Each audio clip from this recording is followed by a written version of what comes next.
così lontana, già lontana. Guarda questo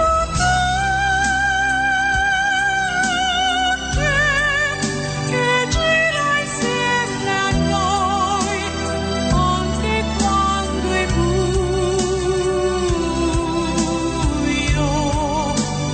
Guarda questo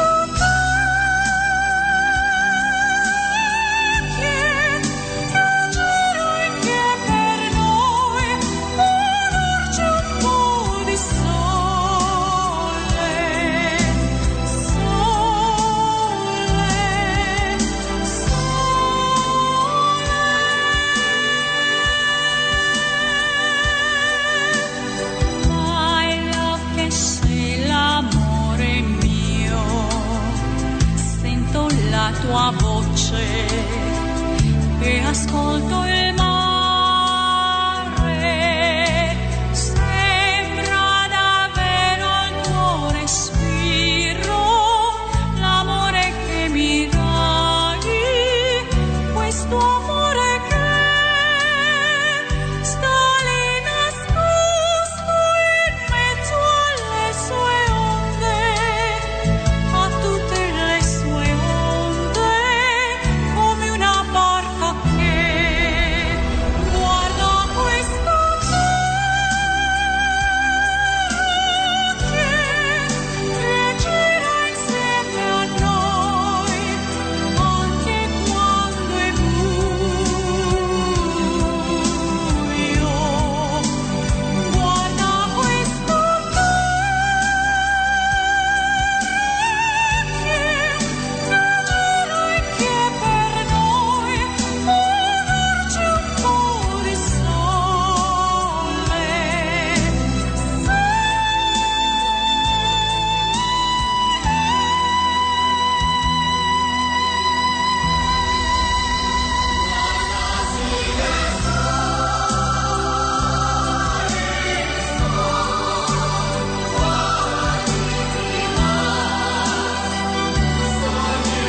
Drops of rain are falling on the ground, and they're slowly taking your shape and sound.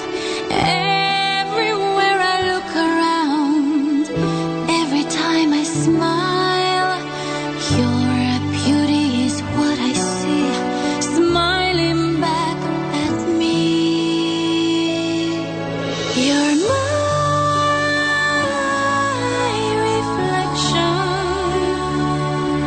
my soul's expression.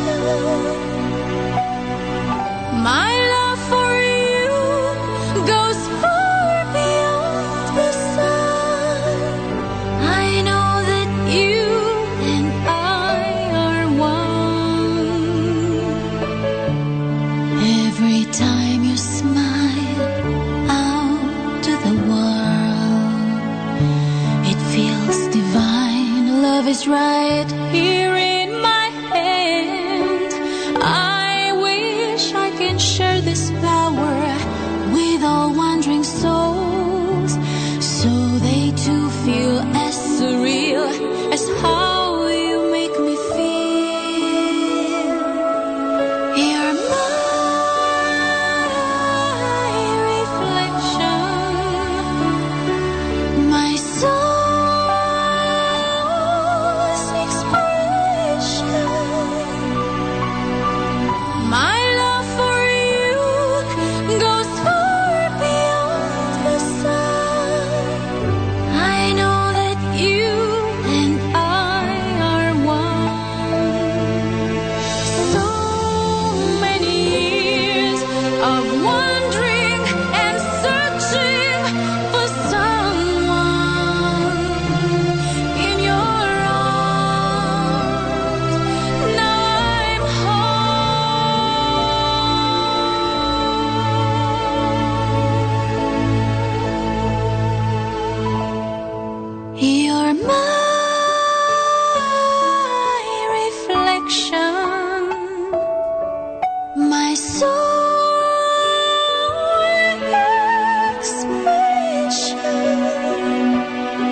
Looking at the world through the wide-angle lens. It's The Broader View with Hay Z and Belle Salisbury on the Hay Z Radio Network. Now, back to the show.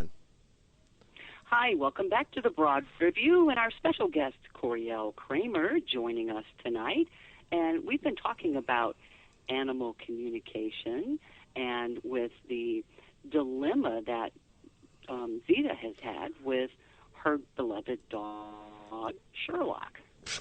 Poor Sherlock. he's the case of the night, isn't he? Well, So somebody he's a has to psychic be. dog. Yes. Yeah, I have a psychic dog. Who'd have known? Yeah. Well, his life, his sole purpose, his soul plan. Everybody comes here with the soul plan. I don't care if you have fur, feathers, or skin. Everybody comes here with the soul plan. And the soul plan is basically, it allots out to a certain extent who you're supposed to be with, other people you're supposed to be hanging out with, what you're supposed to be doing in your life. And animals are very tuned to that. And Sherlock takes his soul plan seriously, maybe a little too seriously, but he definitely does. And he feels like, he was supposed to be with an intuitive, your sister, and then another intuitive. I know you don't call yourself an intuitive, but everybody's intuitive to a certain extent, Zita. Mm-hmm. You. So, he's just trying to do his job, Right. So let me ask you this. So even though I adopted him from my sister, I was still meant to have him. Absolutely. Absolutely. Because I could not. I mean, people kept saying, because the job that I have now, originally I was going to do a lot of traveling, and they were all saying you can't have a dog if you're going to be gone all the time. There's right. But I could not give him up. Right. I just could not do it. I couldn't think of a family that would take care of him the way Mary Beth would want him to be taken care of. Mm-hmm. And, when your sister is looking at you on her deathbed saying, will you adopt my dog? Will you take care of Sherlock? I couldn't say no. Right. And so I kept that pact. And so I looked at my sisters and I said, I'm not giving him up. So you guys are going to have to help me with him. I'm not giving him up. Mm-hmm. Yeah, sure. You knew that on a very deep level. You knew that on a heart level. Mm-hmm. You just, there are animals that you see that right off the bat. There's no, it's like meeting Mr. or Mrs. Right. Okay. There's no, meet the right person. There's no, maybe this person's the right person and maybe we could make it work and maybe he likes me or she likes me or maybe he does. There's just like, no, this is it. This is the person I'm supposed to spend the rest of my life with. Yeah. It's the same way when you meet your heart dog. You meet a dog that that is supposed to be in your life. You can't explain it. You just know. Right. You just know. So, that's what you were doing with Mr. Sherlock Holmes. Sherlock Holmes is his name. Holmes. Now, we were talking about it in the break, and we were actually talking about this before, about the essence, and I know that you were helping Belle with her dog, and a different essence that how does an essence relate with an animal? Now, I know, for instance, dogs are very sensitive to smell. Right. Is that just part of another trigger mechanism for them? Well, are you talking relationship to the essences? Do they smell them? Mm-hmm. Or do they react to them? No, because it's usually it's either put into the water or it's put into the food. And the essences are given by drops. It's not like you're pouring a whole bottle of essences into the water. You're putting anywhere, depending on how big the animal is. If it's a dog, and it's usually anywhere between 5, depending on how big, 5 to 8 drops of the essence into the water. So some animals are sensitive to the smell because some essences have a preservative in them. All essences have some kind of in them, because if not, the water would start to disintegrate very, very quickly.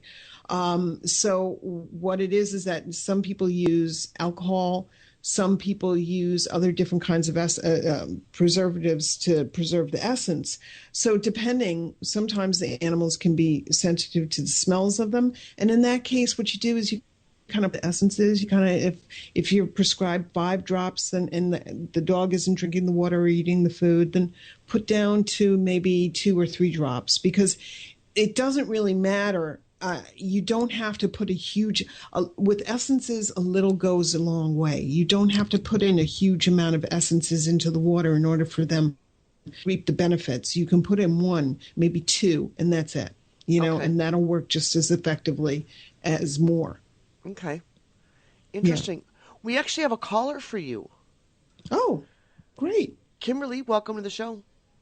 Hi. Glad to be here. I'm calling about my cat, who is now helping with my cords again. My wires. My cat, Dax. I had a cat for about 12 years named Jasper Cat, who passed. He had diabetes, and he needed injections twice a day. And then I was told by another animal person that I have another cat named Max, that Jasper promised Max I would get him a friend, bring a friend home for him. Okay. And so Dax, stop it, came from my vet. My vet took in strays that would have been put down. So I have Dax, and he's crazy. Like, he's needy. If I wanted needy, I would have got, I used to say a dog or a man. Right. And so I know that's rude, guys. Yeah. But yeah, so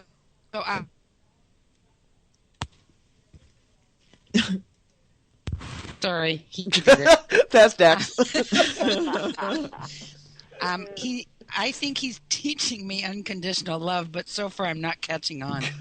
So, will he speak to you? What do you want me to ask him? One with him and one play with your wires. What does he need from me? Or what? Oops. What? Okay, If first we off, lose Kimberly, it's hang on because a of second. Dax. Kimberly, Okay. let me talk to. It's Dax, correct? Yes. Okay, give me 1 second. Dax, can